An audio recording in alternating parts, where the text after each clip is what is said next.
There's this guy that comes to my Toastmasters group, and when this guy gives speeches, sometimes he starts singing. Now, the singing or the songs are usually related to the speech he's giving, but nobody ever anticipates when he's going to start singing. And sometimes he even comes dressed in costumes. One time he came dressed up as Elvis, and he gave a speech about the history of Elvis, but then he would sing a little bit of Elvis songs during his speech. He belongs to the choir at his church, and he's always telling us about his choir director, whose full-time job is to manage and train the choir in his church. It's a big church and a big choir, and this director is always trying to bring in more spiritual ideas into the songs that people sing, so the choir themselves and the people listening or singing along in the congregation don't just kind of phone it in and say the words without really saying it. He wants to bring in some kind of a spiritual idea to the singing. And the idea is long before humans invented logic, long before we learned what science was. We learned everything through words, through language. We didn't have written language. So words and sounds and certain combination of sounds had a lot of importance to ancient humans and our ancient rituals. And he's always been going to seminars because he always wants to learn more about how to improve the spirituality that he puts into the choir practice. And he found this seminar teacher that is kind of the same mindset that he has, that you want to understand, or they want to understand how sounds and thoughts and reality kind of mix together, because way back in the day, before written language, all we had were sounds, and there was a whole lot of ancient rituals where we kind of combined the idea of sounds with creation and how we had to extract food from our environment, and all this stuff was only metaphorically understood. It was only metaphysically understood. It was only kind of storytelling understood. And this seminar teacher told him about what happened when he was much, much younger, a situation and an event that almost ruined him. Because when he was very young, he was really, really into the power of sound. The power of sound as a creative force. The power of sound as a way to manifest things. Because in all cultures, they have this origin story of the creation of everything. And it's always related to some type of sound that somebody makes. And so he wanted to find out if there was any truth to this, why there's this kind of similar idea that there's a sound beneath all creation. There's a sound that creates all things. And he studied enough of physics to find out that there is some kind of a theory, there's many, many theories, as to what exactly happened right before the Big Bang. If that's even an appropriate question, because you have stuff, all the Big Bang, all the energy and the matter of the universe just exploded out 13 billion years ago, 14 billion years ago. But the question is, what happened before that? Or what existed before that? And one idea is there was some kind of a fluctuation in the quantum field, some type of resonance energy, some type of frequency that created all this stuff, some kind of frequency vibration that created all this stuff. And so he kind of latched on to this idea. He started to dig deeper into this idea.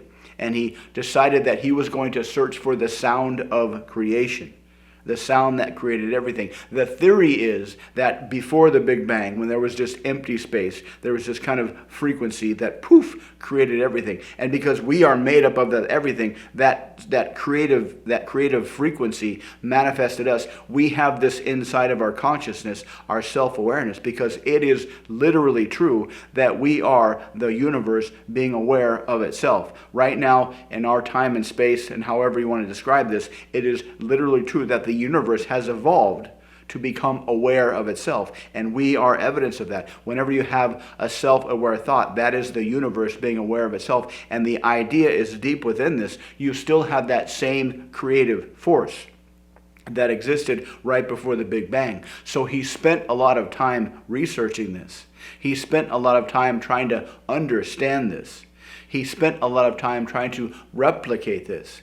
And so he thought he figured out what the frequency of creation was. And this is a little bit different from those frequencies, etc., that you see on YouTube, like the Schumann resonance frequency or the frequency of God. These are frequencies that people listen to and hopefully get some effect or benefit. But his idea was you need to actually produce that frequency. You have to not only understand the frequency, but you have to be able to produce the frequency of creation, and that will literally manifest stuff around you. Now, whether that actually manifests stuff or there's some other mechanism, one explanation could be that if the quantum multiverse theory is true, whenever you make the sound of creation and you visualize what it is you want, and you visualize the world you like to live in as accurate as you want, what that does, it doesn't actually poof something into existence, but it kind of transports your consciousness into the multiverse that you're visualizing if you make the sound of creation. Now, whether that's true or not, nobody knows.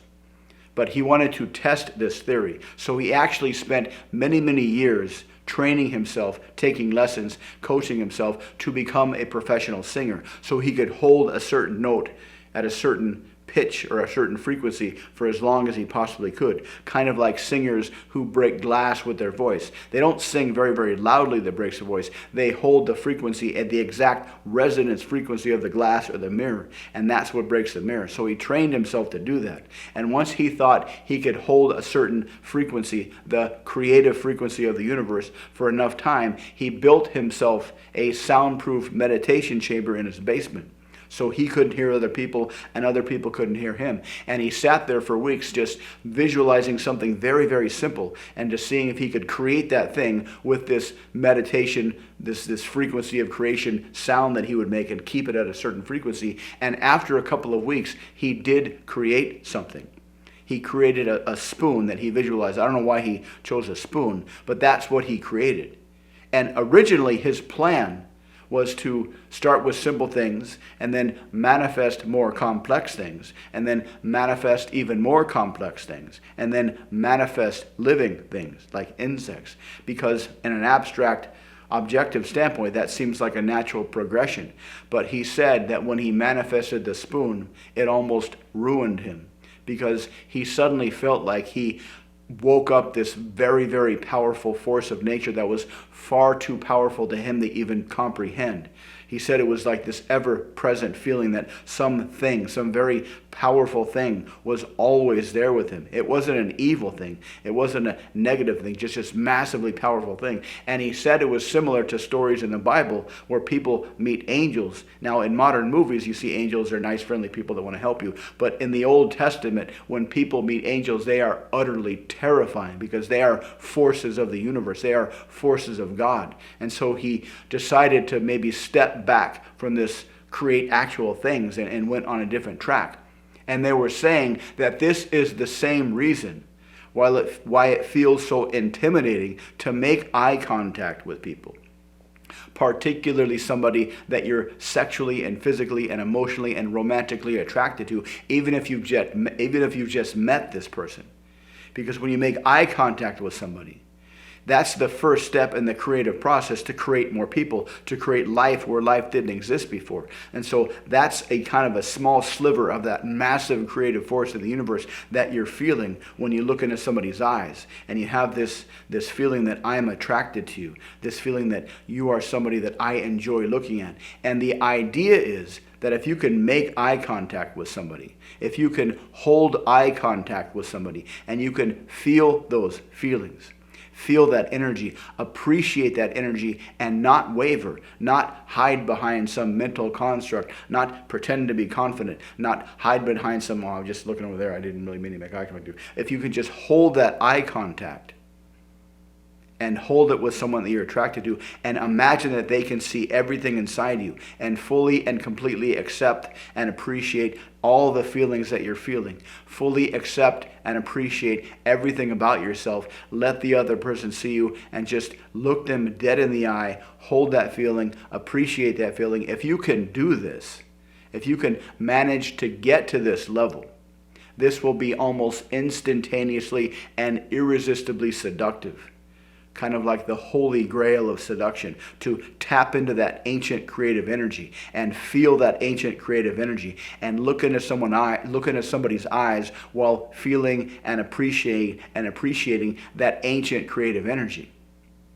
He changed from manifesting actual things to being a little bit more careful and just appreciating the manifesting sounds without actually making things. And he kind of stepped away from that massive force of nature that he didn't think he could handle. And he just started teaching seminars and teaching people how to become more spiritual in the sounds that they make, the words that they say, the sounds that come out of their mouths, and the words that come from their thoughts, and the words that come from other people's thoughts, in this kind of metaphorical mingling of thoughts that are said with words between two people and between groups of people. But this guy is always inviting us to come see his church, to come see him sing in church. But the funny thing is this guy is an absolutely terrible singer. He can't hold a note to save his life. But the thing is, the fascinating thing is he doesn't care. And because he doesn't care, nobody else cares. That's the thing about your frame. If you're worried, other people will notice and they'll be worried. But if you don't care, if you accept yourself completely, everybody else will accept you completely. If you judge yourself, everybody will judge you. And this guy sucks as a singer, but when he sings, he doesn't care. He accepts that he sucks as a singer and he enjoys singing. And because of that, we enjoy listening to him sing even though he sucks. That's why I like Toastmasters so much. It's a very welcoming group of people. It's a fantastic place to practice various speech-giving techniques. It's a fantastic place to go if you want to practice conversational hypnosis, if you want to practice storytelling hypnosis, if you want to practice hypnotic storytelling, if you want to practice embedded commands. Going to Toastmasters is a fantastic place because you might see somebody dress up like Elvis and sing very terribly like Elvis. If you'd like to learn more, please check out the links below. Thanks for watching. Please like and subscribe, and I'll see you next time.